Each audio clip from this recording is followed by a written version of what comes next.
Estereotipos que asocian la masculinidad con la agresión, el amor al sufrimiento y a los celos, representaciones en medios de comunicación que trivializan el acoso o culpabilizan a las víctimas de un acto de agresión por su apariencia o la ropa que llevaban, juegos infantiles que colocan a las niñas en las tareas domésticas y de cuidados y a los niños en el papel del hombre que proveerá el sustento, la normalización de los gritos y el control.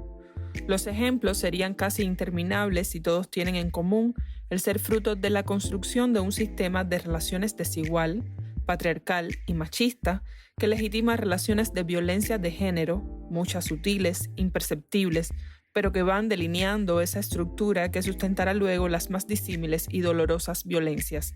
Si bien hoy, en pleno siglo XXI, podríamos afirmar que se reconocen en mayor medida las distintas formas de violencia de género y se habla más de este tema, podríamos también hacernos varias preguntas. ¿Es suficiente? ¿Somos capaces de reconocerlas en nuestra vida cotidiana? ¿Normalizamos y reproducimos estos comportamientos sin darnos cuenta?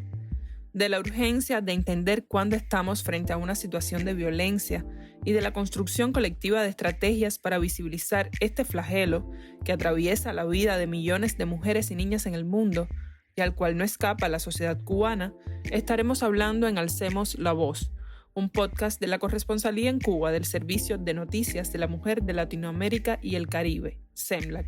Yo soy Lisandra Fariñas y estos son unos minutos de audio para aprender a reconocer los muchos rostros de las violencias machistas.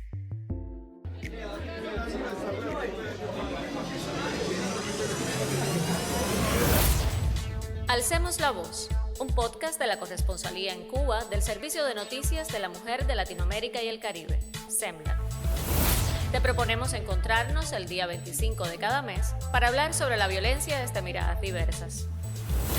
Daremos voz a activistas y expertos, a personas con experiencia de vida y testimonios relevantes. Y claro, tus opiniones también serán importantes.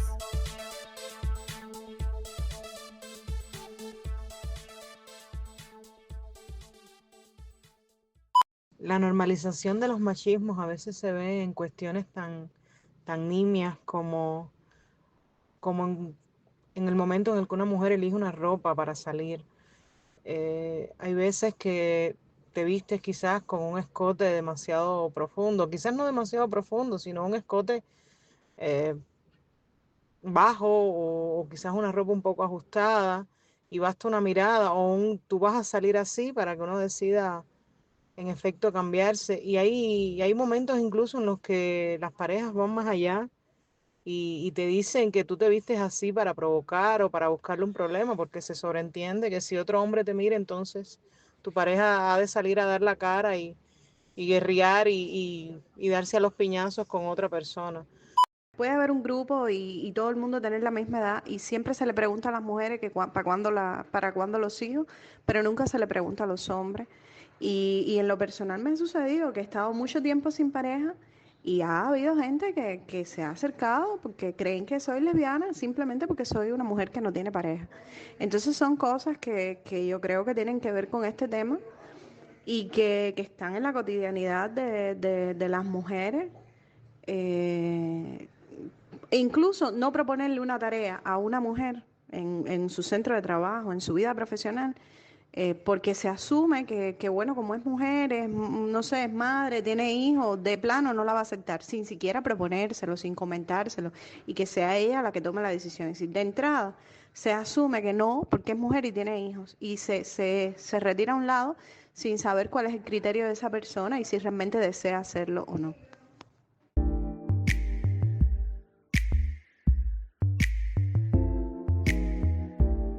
Según datos de Naciones Unidas, en el mundo, 1 de cada 3 mujeres sufrirá violencia machista en algún momento de su vida.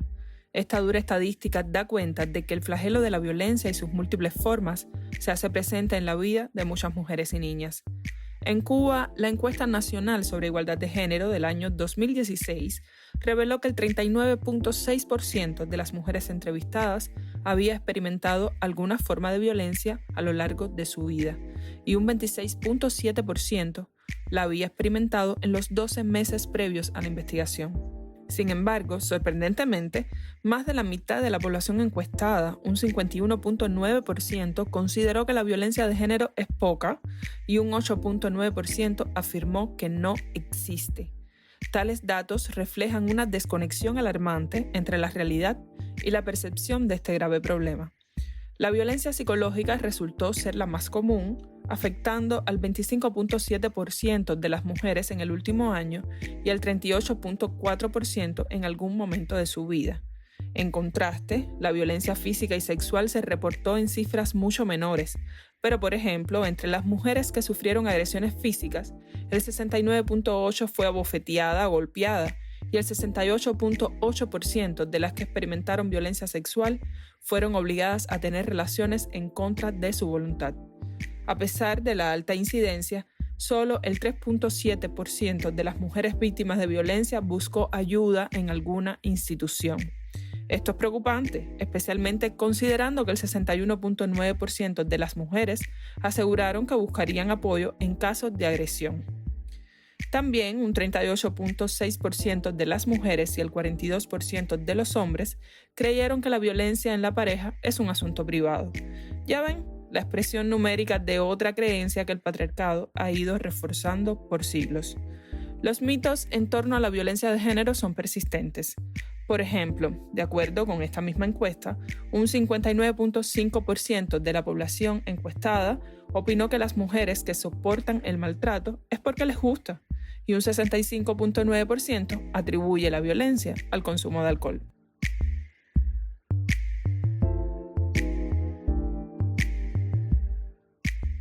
Datos de una investigación más reciente en el tiempo, la encuesta de indicadores múltiples por conglomerados, las llamadas MICS, del año 2019, reflejaron que a pesar de que el 88.3% de las mujeres se siente segura caminando solas en su vecindario por la noche, una pequeña pero significativa porción, el 3.8%, se siente insegura. En contraste, el 98.6% de los hombres se sienten seguros. La pregunta es, ¿por qué? Sobre estas realidades y percepciones conversamos con la psicóloga feminista Joanca Valdés Jiménez.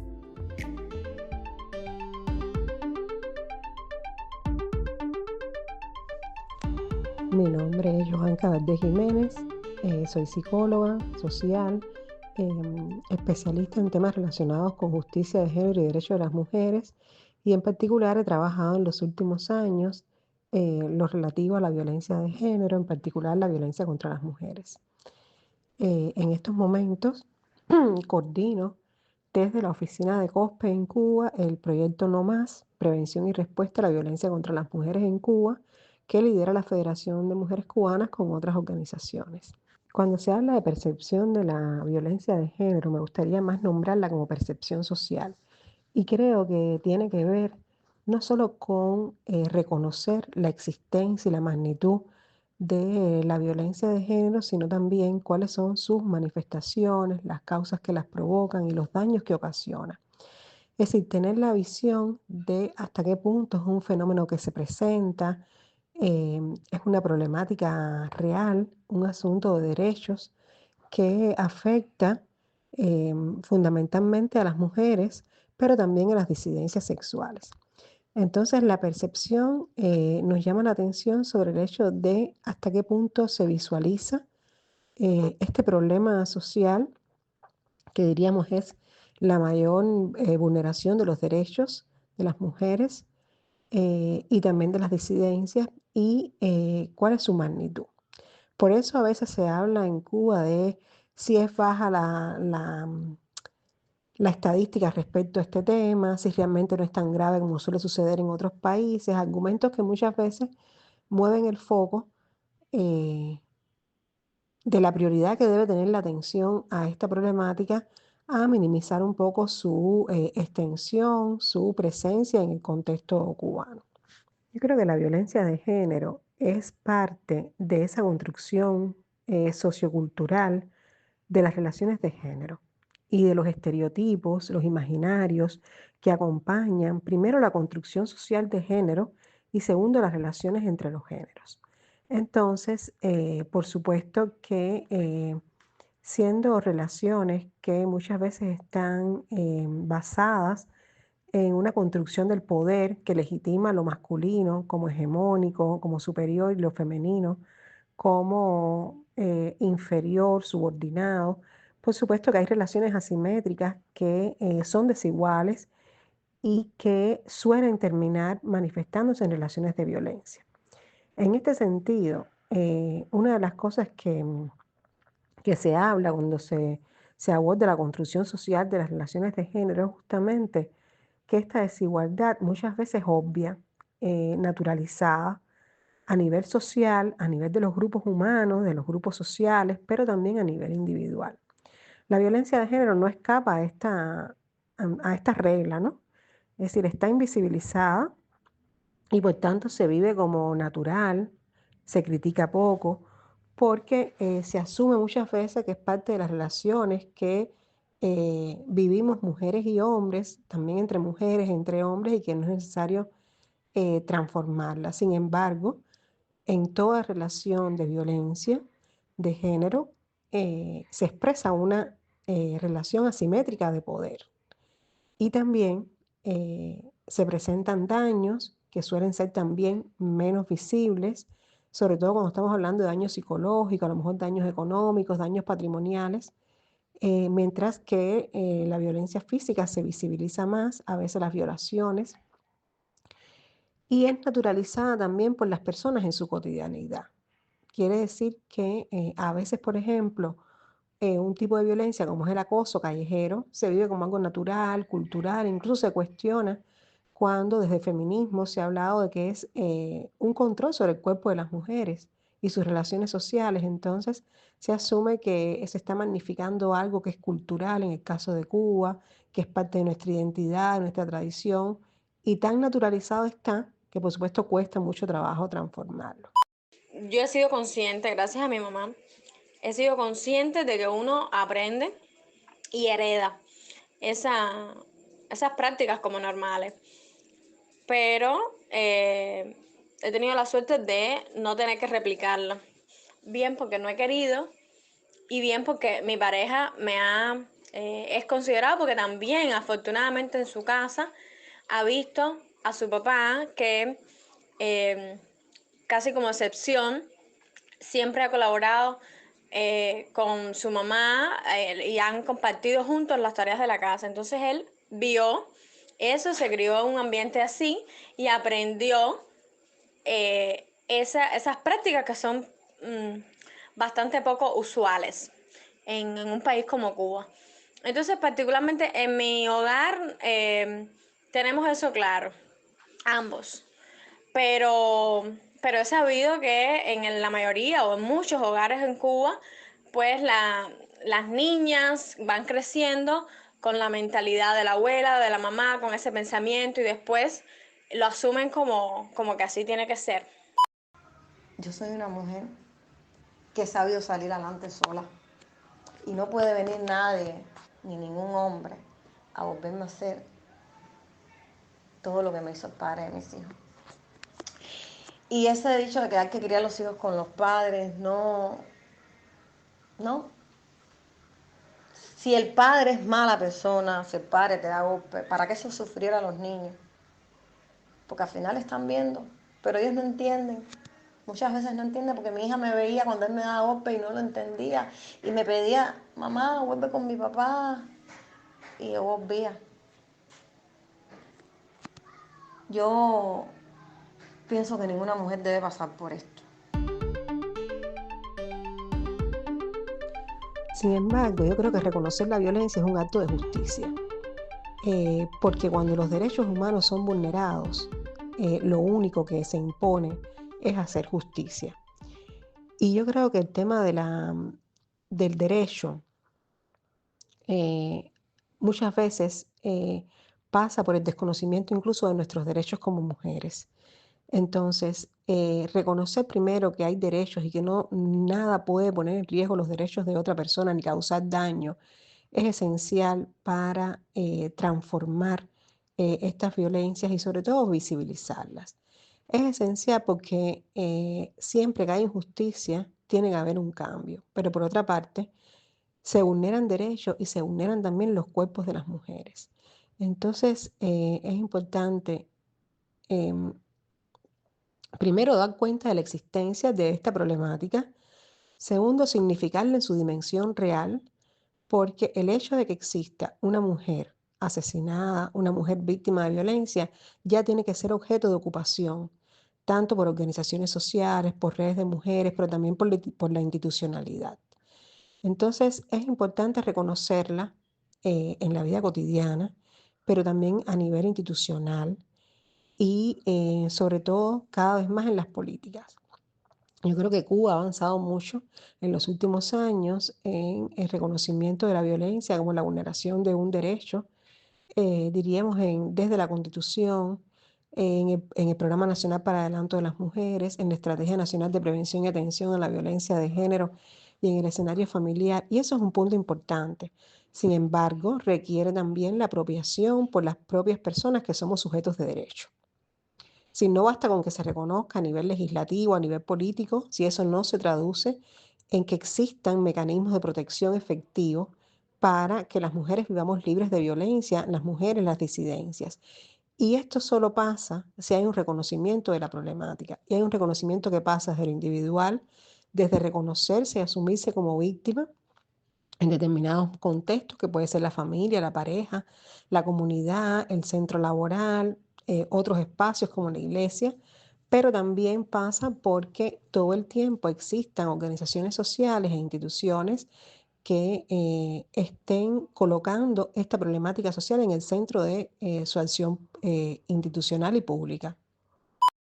También hay otras cuestiones asociadas con el sexo, y es que hay veces que obviamente uno puede no querer, ¿no? Puede quizás estar hasta un tiempo quizás prolongado sin desear, sin querer tener intimidad con su pareja, pero entonces empiezan los temores, quizás los consejos de los amigos: mira, a ver, él es un hombre, si de pronto le privas de tener intimidad por tanto tiempo, podría él querer otra cosa o desear a alguien más. Entonces de pronto, eh, si no quieres, si te sientes mal, si tienes algún problema, que tu pareja se fije en alguien más y desee estar con alguien más, es culpa tuya. Y cosas que parecen en realidad muy normales, como no querer tener intimidad en algún momento de tu vida, puede crearse un problema, porque, bueno, él es el hombre y él tiene unas necesidades que no son las tuyas. Y ahí se crea un conflicto que no debería, porque se supone que en la pareja haya confianza suficiente para conversar este tipo de cosas y llegar a algún tipo de acuerdo. He tenido que ir al gimnasio, me he querido someter a cirugía varias veces, pero no he podido resolver como tal, pero sí me he querido someter a cirugía para quitar un poco esas huellas que tengo de haber sido madre, tanto por la sociedad como por mí misma. Y hace sentirse mal. Cada vez que uno mira una novela o mira una película o mira un videoclip o mira una foto de una revista de alguna supermodelo, uno dice, bueno, ¿y qué queda para mí? ¿Qué hombre se va a fijar en mí?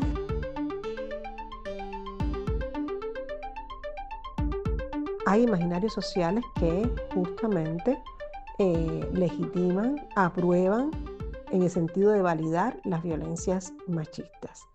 Ahora, también hay imaginarios sociales que pueden desmontar estas lógicas y que yo creo que en Cuba varias campañas de bien público han incidido en cambiar estas narrativas, sí, cambiar imaginarios hasta imaginarios mucho más favorecedores del bienestar, de relaciones justas, de relaciones equitativas. Y aunque justamente es un proceso también lento, complicado y también difícil, porque tras tantos años de reproducir imaginarios sociales machistas, realmente romper o trascender estas narrativas es complejo. Sin embargo, no es imposible. Entonces sí creo y soy de alguna manera seguidora de esa idea de que transformar narrativas e imaginarios sociales es clave también en todo lo que tiene que ver con la prevención de las violencias machistas, pero también llamar la atención sobre la respuesta que debe tener y también sobre el proceso de reparación que lleva. porque a veces también se asume el hecho de que si una mujer fue atendida, ahí concluyó el proceso. Sin embargo, las mujeres y las personas que son víctimas de la violencia machista también necesitan procesos de reparación, que pasan incluso por ganar autonomía económica, por crecer personalmente, por encontrar redes de apoyo, entre otras. Me gustaría añadir que si bien las estadísticas no son un fin en sí mismo, sí son una herramienta importante para visibilizar la magnitud de un problema. Y en Cuba es cierto que contamos con los resultados de la Encuesta Nacional de Igualdad de Género, pero no debemos olvidar que los resultados de esta encuesta se publicaron en el 2017. Cuba en el 2025 muestra hoy un contexto diferente, un contexto donde hay una mayor visibilidad de hechos de violencia, por ejemplo, en las redes sociales, en escenarios públicos. Sin embargo, lo que un dato, diríamos, oficial, recogida de una manera con indicadores y con una medición realmente rigurosa, ofrecería, sin duda sería clave para seguir trabajando las políticas. Y pienso, por ejemplo, en los gobiernos locales, en la importancia de tener una estadística actualizada, un registro de las mujeres que viven violencia, porque evidentemente las rutas y las estrategias de atención y prevención van a ser diferentes. Entonces, no son un fin en sí mismos, pero sí son una herramienta política de incidencia que nos ayuda a demostrar que es una realidad que están viviendo las mujeres.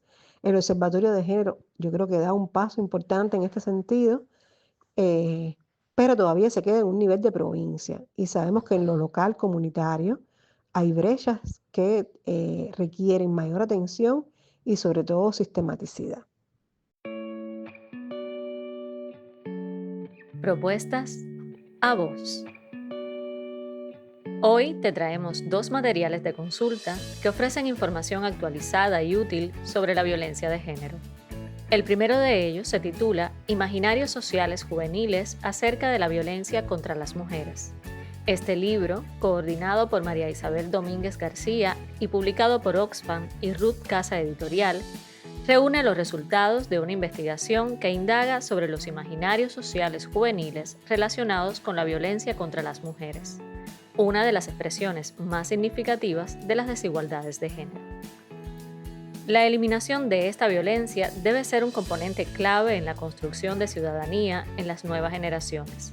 Sostiene el material que es parte de un análisis comparado entre 7 países de Centroamérica y el Caribe: El Salvador, Honduras, Guatemala, Nicaragua, República Dominicana, Cuba y Colombia, en colaboración con el Consejo Latinoamericano de Ciencias Sociales, CLACSO, y Oxfam Latinoamérica.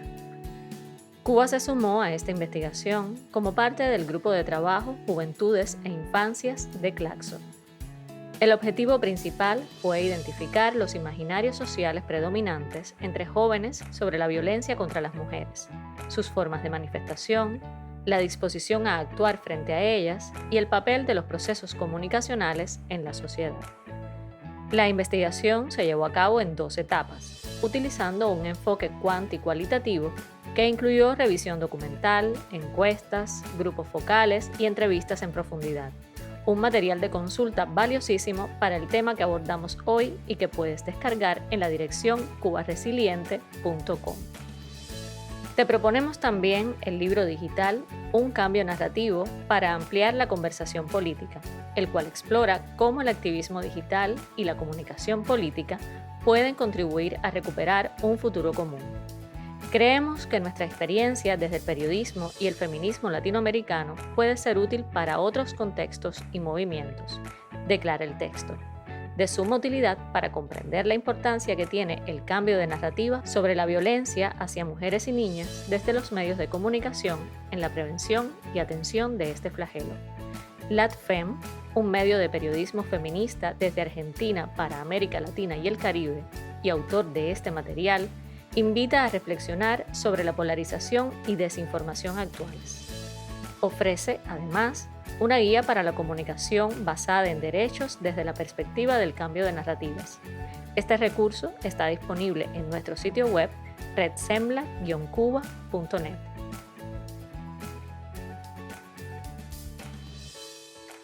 Y esto es todo por hoy. Pronto volveremos con propuestas a vos.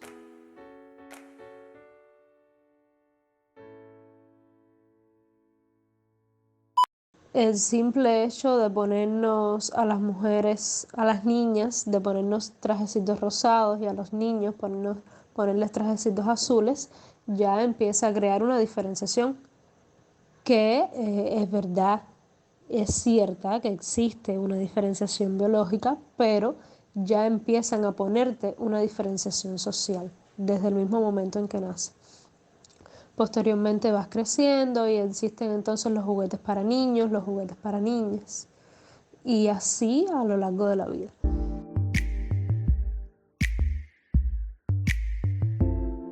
Estás en Alcemos la Voz, un podcast de Zenlab Cuba, donde cada día 25 denunciamos las violencias machistas.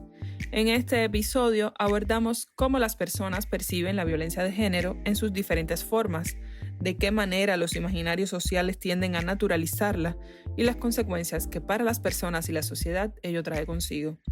Desde la Academia Cubana se ha producido mucha y variada investigación sobre la violencia de género en los últimos años.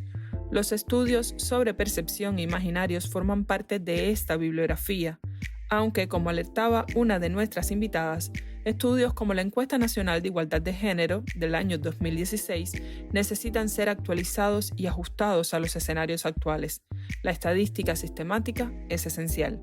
Hoy te hablaremos de dos investigaciones más recientes que tienen en común el enfoque en las juventudes.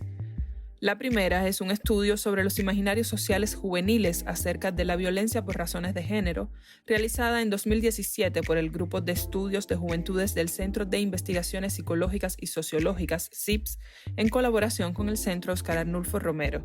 Esta investigación fue actualizada en el año 2021.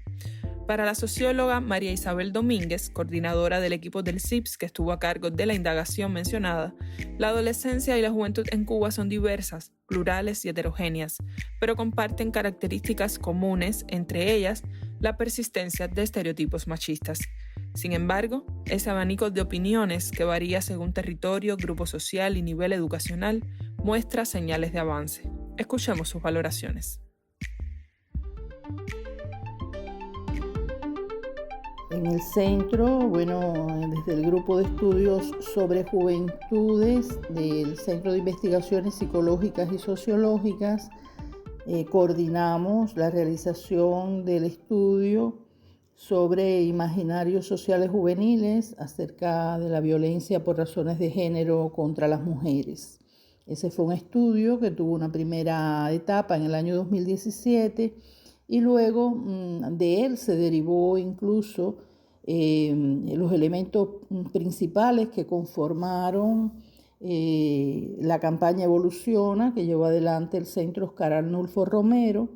Y después, en el año 2021, replicamos un estudio relativamente similar con el objetivo de ver en qué medida se habían transformado esos imaginarios, qué conocimiento había de esa campaña, qué impactos había podido tener.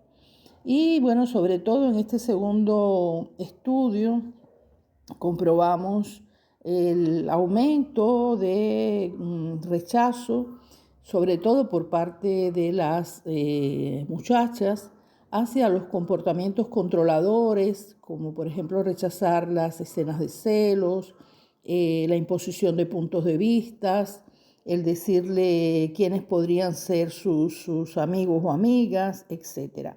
Y un elemento que mostró un cambio significativo fue una mirada diferente entre las muchachas entrevistadas en el sentido de rechazar que todas las mujeres deberían ser madres, es decir, la valoración de la maternidad como una opción elegida por las mujeres y no necesariamente como una obligación solamente por el hecho de ser femenina. A pesar de estos elementos positivos que encontramos, También se apreció que algunos imaginarios mantenían su vigencia, aunque en algunos casos había una ligera disminución, pero todavía tenían un peso muy significativo, como por ejemplo el hecho de atribuir a que la manera en que las mujeres se visten, las muchachas se visten, pues puede inducir a actos de violencia en relación con ellas. También el hecho de estar solas de noche, en horario nocturno, en la calle. También el hecho de que no siempre las mujeres, cuando rechazan tener vínculos sexuales y dicen que no siempre realmente hay una negativa. Y también se mantiene con peso relativamente significativo el hecho de que los hombres tienen mayor deseo sexual que las mujeres, y bueno, eso digamos que de alguna forma justifica acciones de acoso, de violencia. Muchas veces las mujeres estamos también un poquito controladas en cierta forma por nuestra pareja a través de las redes sociales en cuanto a lo que publicamos o no, lo que es correcto a ojos de ese machismo, ¿no?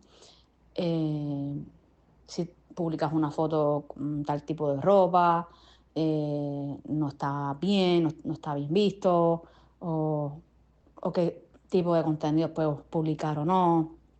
Y creo que también se evidencia mucho más, creo, ¿no? Con esta tendencia de estas cuentas que son compartidas por las parejas, donde por lo general casi siempre una de las partes marca el contenido que se publica, y he conocido algunos casos donde es el hombre el que dicta ese contenido o el que publica las fotos. Para mí no hay diferencia real entre un piropo y el acoso. Si alguien que no conoces te dice algo sobre tu apariencia sin que lo hayas pedido, eso es invasión. Puede que algunos piensen que es un cumplido, pero en realidad es que casi siempre se siente incómodo. Un piropo puede parecer inocente, pero cuando es alguien en la calle, es decir, viniendo de alguien desconocido, cruza la línea hacia un acoso. Para mí, no tienen diferencia prácticamente.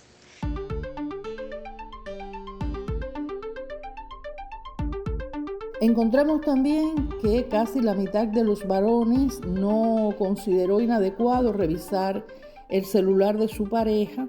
Y bueno, el hecho de que en ese tipo de relaciones no deben haber secretos, con lo cual se justifica que de alguna forma tanto unos como otros puedan acceder a las cuestiones que digamos pueden ser particulares de cada uno, de cada una, y con lo cual se evidencia que el tema de las tecnologías constituye una nueva forma de violencia que no siempre es reconocida.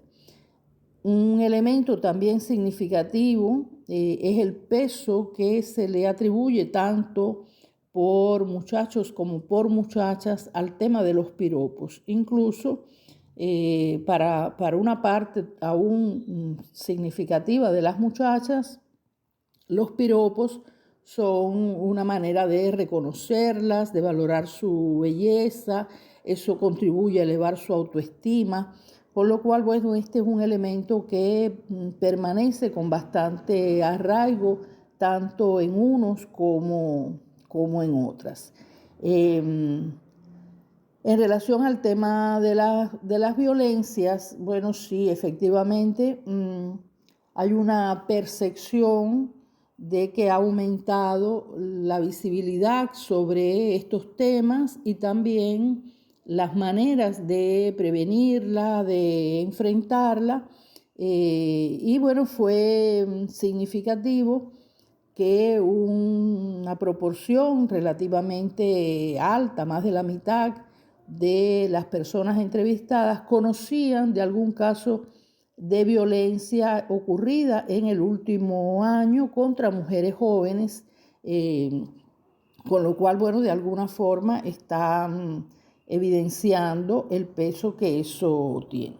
Fue interesante, por ejemplo, en ese tema encontrar que si bien una mayor parte de los y las jóvenes entrevistadas decían que actuarían ante una situación de violencia, pero sobre todo ante formas de violencia, digamos, más extremas, como la violencia física, o si se produce en lugares públicos. Sin embargo, ya la que se produce en el espacio privado o una mayor justificación, por ejemplo, a decir que, bueno, si en una pareja se produce una pelea y hay insultos, resulta relativamente normal.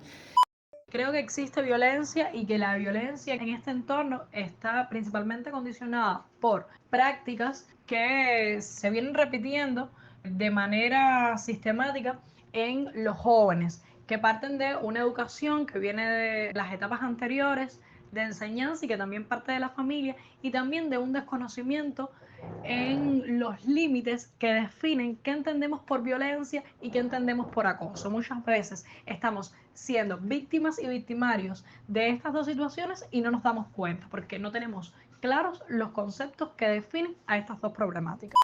Como yo soy parte de la comunidad LGBT, o sea, soy una persona homosexual, sí he visto ciertos sesgos hacia mi comunidad en general, ¿sabes? Hacia nosotros. Quizás no de una manera como que muy evidente o directa, pero sí lo he oído a partir de comentarios que quizás también desde la inexperiencia.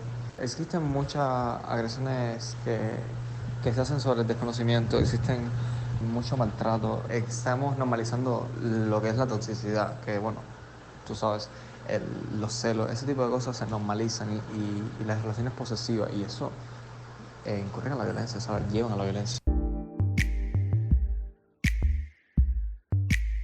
El segundo estudio que te presentamos hoy se realizó en universidades de varios territorios del país y sus resultados preliminares fueron publicados en 2023. Por cierto, te recomendamos escuchar el episodio Violencia de Género, cómo la perciben estudiantes en las universidades, del podcast La Nota, también producido por CENLAB Cuba. Te dejaremos el enlace en la descripción de este podcast.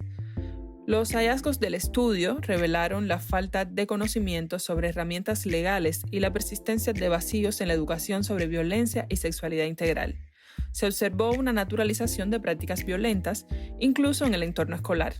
Es preocupante que haya una resistencia significativa por parte de decisores y directivos, sobre todo en el sector de la salud, lo que subraya la necesidad de que estos líderes estén informados sobre cómo abordar la violencia de género de acuerdo con lo constatado en la investigación. Los estudiantes identificaron diversas formas de violencia, incluyendo la física, psicológica, el acoso y la ciberviolencia, y señalando que el entorno escolar y familiar son los espacios donde más se manifiestan. La falta de conocimiento sobre recursos legales y la percepción de que estos no funcionan eficazmente son otros de los hallazgos a los que hay que voltear la mirada. Con la socióloga Yamira Hernández Pita, una de las expertas que participó desde la Universidad de La Habana, indagamos sobre la evolución de este estudio un año después.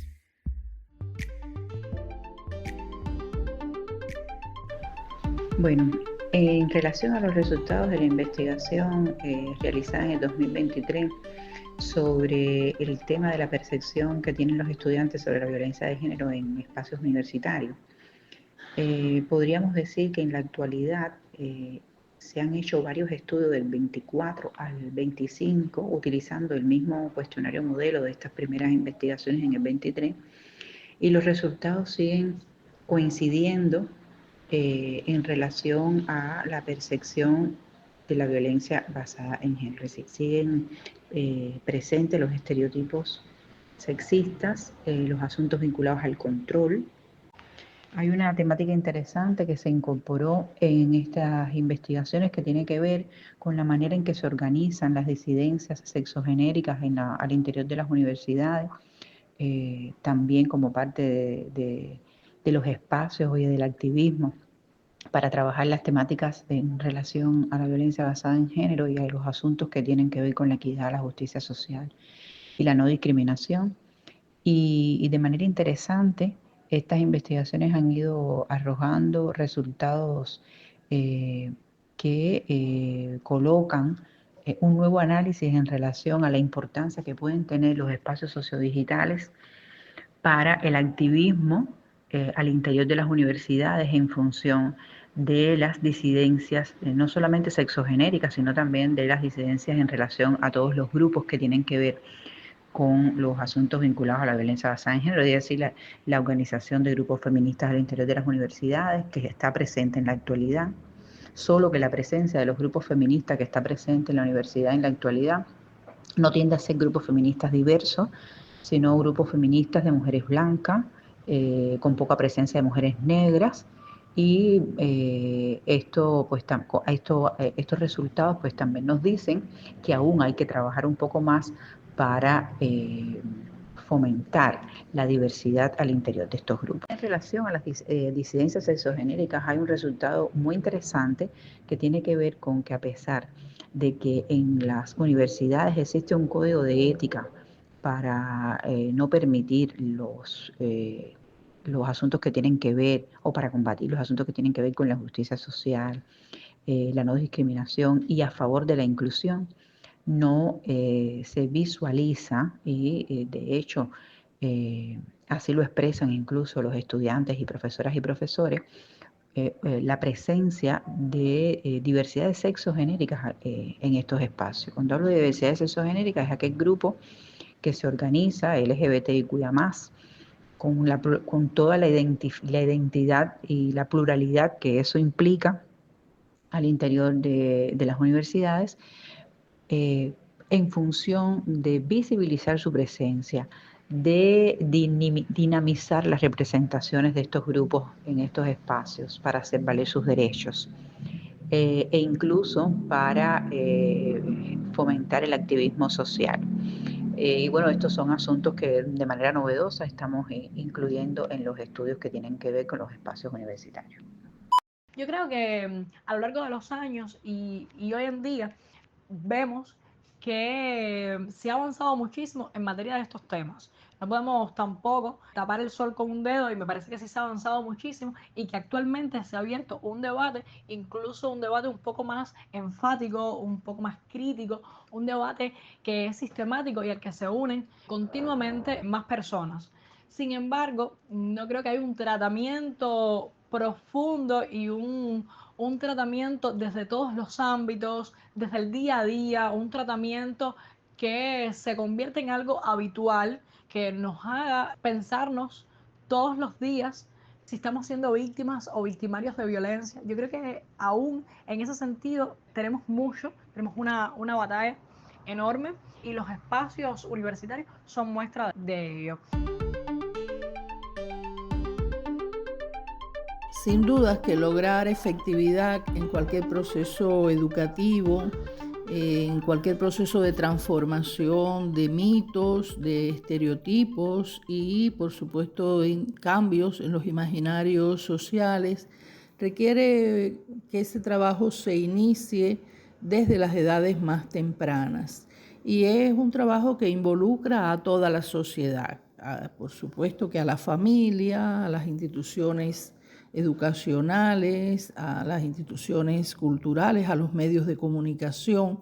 Tiene que ser un proceso integrado que de alguna manera vaya desmontando esos mitos, cosa que es difícil porque son mitos que muchas veces están tan arraigados que no son conscientes. Por eso hablamos de imaginarios, porque son representaciones subjetivas que no siempre son conscientes, que están incluso ya acuñadas en refranes, en eslogan, en maneras de repetir cuestiones que intrínsecamente llevan esas desigualdades de género y llevan formas de aceptar que existan esas violencias. De manera que ese proceso, sin lugar a dudas, tiene que empezar desde las edades más tempranas y tiene que involucrar a todos y a todas.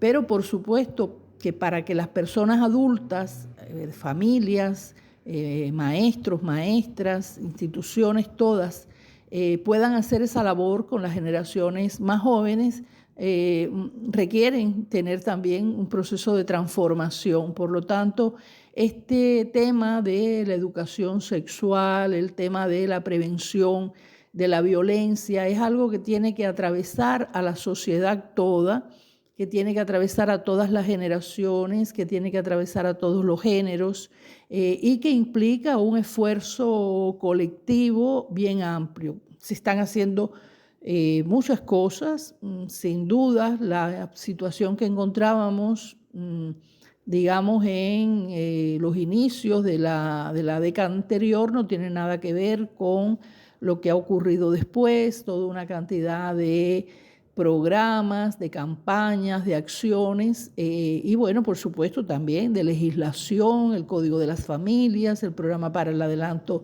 de las mujeres, la estrategia para la prevención de la violencia por razones de género y en el escenario familiar. Pero todo esto no basta si no se trata de un esfuerzo colectivo y cotidiano. Fue muy interesante también encontrar en el estudio que no era muy conocida la campaña Evoluciona y otras campañas que se habían desarrollado. Apenas a lo mejor el conocimiento de un eslogan o el reconocimiento de alguna imagen que caracterizaba las campañas, pero no una información clara de su contenido y sobre todo, bueno, de cuáles eran sus mensajes fundamentales, por lo cual hay una evidencia de que hay que seguir trabajando, que hay que aprovechar todas las vías posibles para hacerlo y sobre todo, repito, que hay que llevarlo al escenario cotidiano, al escenario de la vida diaria de las personas en todos los espacios, en todos los lugares, porque es una batalla cultural y esa batalla cultural, por supuesto, que lleva tiempo de transformación y lleva tiempo y esfuerzos para que cale en toda la sociedad y pueda desde las generaciones jóvenes, las generaciones, digamos, desde la niñez, desde las infancias, empezar a transformar esos estereotipos que han estado tan imbuidos en la subjetividad social y que han acompañado a la sociedad a lo largo de tantos años.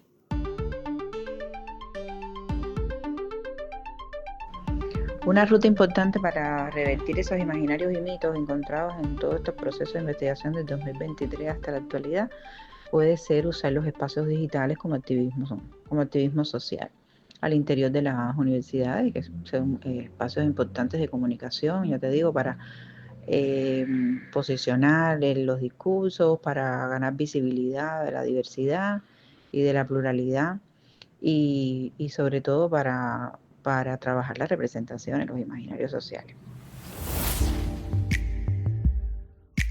Comprender cómo la sociedad ve y entiende una problemática como la violencia de género es determinante para abordar sus raíces y sus efectos.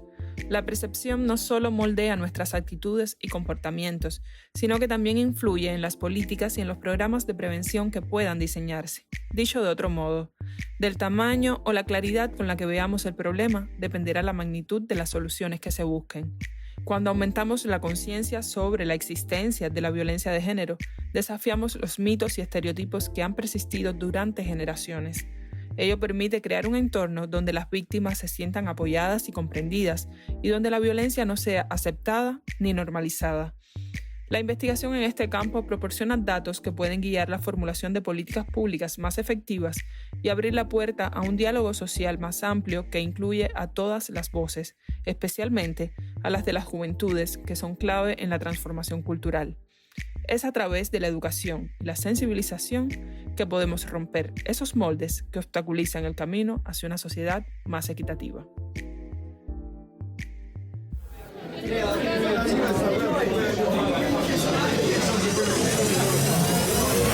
Y ya bajamos decibeles. Hasta otro encuentro en que alcemos la voz.